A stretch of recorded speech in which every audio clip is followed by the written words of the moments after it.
Picture this. It's the summer of 1969. A car plunges off a bridge on a tiny island, and a young woman dies. The driver? A United States senator.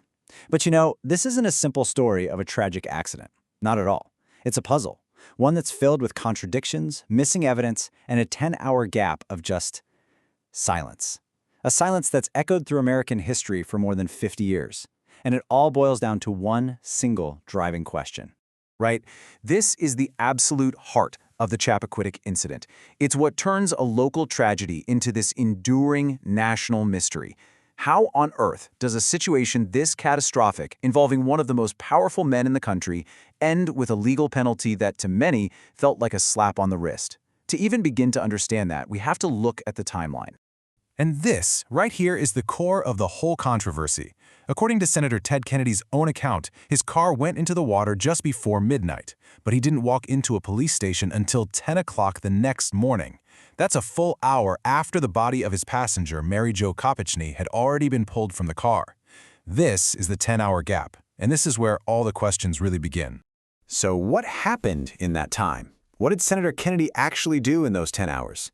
Because his actions, and maybe more importantly, his inactions, would come to define this entire scandal. Okay, so let's look at that first decision. After he gets out of the car, he doesn't run to the nearest house to call for help, and some of them even had lights on. No, instead, he starts walking for over a mile back to the cottage where he'd been at a party, all while Mary Jo Kopechne was still trapped in the car. Every single step he took was a step away from a phone and away from a potential rescue. And from there, the choices just get stranger. After he gets back and his cousin and a friend try and fail to rescue her, Kennedy decides to go back to his hotel. Now, the logical thing to do would be to wake up the ferry operator, right? Just knock on his door. Instead, he opts for a 500-foot swim in the middle of the night through a channel with a notoriously dangerous current. I mean, why would you choose the riskiest possible option? And after that insane swim, his behavior is even more baffling. You'd think he'd be frantic, right? Rushing to a phone? Nope. He goes to his room, he changes into dry clothes, and then he makes sure someone sees him. At almost 3 in the morning, he complains about a noisy party and casually asks the innkeeper for the time. To his critics, this was a cold, calculated move to create an alibi, a timestamp, putting him at the hotel completely detached from the crisis. So now that we know what he did, let's talk about the story he eventually told.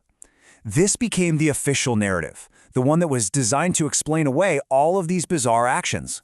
So here are the key pillars of his defense. He said he left the party early, got lost, and made an accidental wrong turn. He painted this picture of himself as a hero, diving again and again into the dark water to save her. And that 10-hour delay? Well, he blamed that on a concussion and a jumble of emotions that left him too confused to think straight. But that story, it started to fall apart almost immediately. And this quote, this is from Judge James Boyle, the man who oversaw the official inquest, it is absolutely devastating. He concluded that the wrong turn was no accident at all, but a deliberate, intentional choice. So the judge himself did not buy the most fundamental part of Kennedy's entire story. And Judge Boyle wasn't just going on a hunch. Nope. He was looking at a growing mountain of evidence and testimony that flew directly in the face of the senator's story, piece by damning piece. All right, so it all starts with the timeline. Kennedy was absolutely insistent that he and Kopechne left the party at 11:15 p.m. He said they were trying to catch the midnight ferry. This specific time is critical to his whole story of an innocent, accidental wrong turn. But then you have the bombshell testimony from Deputy Sheriff Huck Look. He saw a car that matched Kennedy's with a similar license plate near the scene of the crash at 12:40 a.m. That's more than an hour after Kennedy claimed the crash even happened. If Deputy Look was right, Kennedy's entire timeline was a lie from the very beginning. And the problems with his story just keep stacking up. He claimed they were going to the ferry, but she left her purse and her hotel key back at the party cottage. Doesn't make sense. He claimed it was an accidental wrong turn, but he had driven that exact same route just hours earlier in broad daylight. And while he claimed he'd only had 2 drinks, Kopechne's blood alcohol content suggested that some pretty significant drinking had been going on at that party. But of all the pieces of this puzzle, this one is probably the most chilling. This isn't about timelines or alibis anymore. This is about life and death. This is from John Farrar, the professional diver who actually recovered Mary Jo Kopechne's body. And what he had to say changed everything. See, Farrar argued that based on how he found her body, pressed up into a part of the car where air would have been trapped, she didn't drown right away. He believed she was alive for hours, breathing from a tiny, shrinking air pocket before finally dying from suffocation. And if he's right, that 10-hour delay wasn't just a moral failure, it was a fatal one. She may have died waiting for a rescue that simply never came. So you have to ask yourself, right? If all this evidence was piling up, why wasn't there a more serious investigation?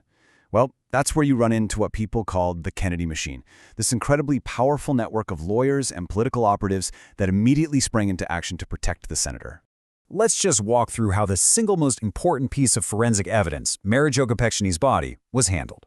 First, no autopsy was ordered at the scene. Her body was then rushed off the island and embalmed.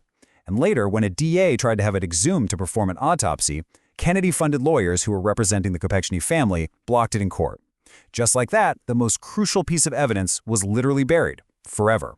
And this really highlights what so many people saw as a two-tiered system of justice. You know, for you or me, a fatal accident means an immediate, tough interrogation. For Kennedy, it meant going back to his hotel to lawyer up. A normal case would demand an autopsy. Here, just a quick look was enough. And his driver's license? Not only was it expired, but his entire driving record conveniently vanished from the state's files.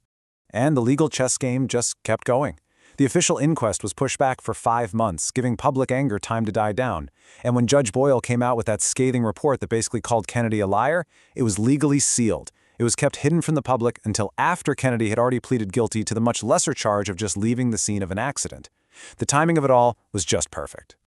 So, the court case might have been officially closed, but the questions? Oh, they were just getting started. The shadows of Chappaquiddick have stuck around for decades, and it's precisely because the official story never, ever matched up with the evidence. And maybe the biggest bombshell of all dropped years later from inside the family. Kennedy's own cousin, Joe Gargan, eventually revealed that in those first moments after the crash, Kennedy's initial idea was to build an alibi. He wanted to claim that Mary Jo Kopechne had been driving the car by herself, which suggests that from the very first minute, the priority wasn't rescue, it was political survival. So after all of this, after the 10-hour delay, the death of a young woman, a story that a judge himself concluded was a lie, what was the final legal consequence? A 2-month suspended sentence. He never spent a single day in jail. And so we are left with that central puzzle. Was this just a horrible, tragic accident made infinitely worse by a man in shock, making one panicked, terrible decision after another? Or was it something else entirely? A calculated, hour-by-hour cover-up, carried out by a man who knew that the levers of power could protect him from the consequences. Based on everything we've seen, what do you think?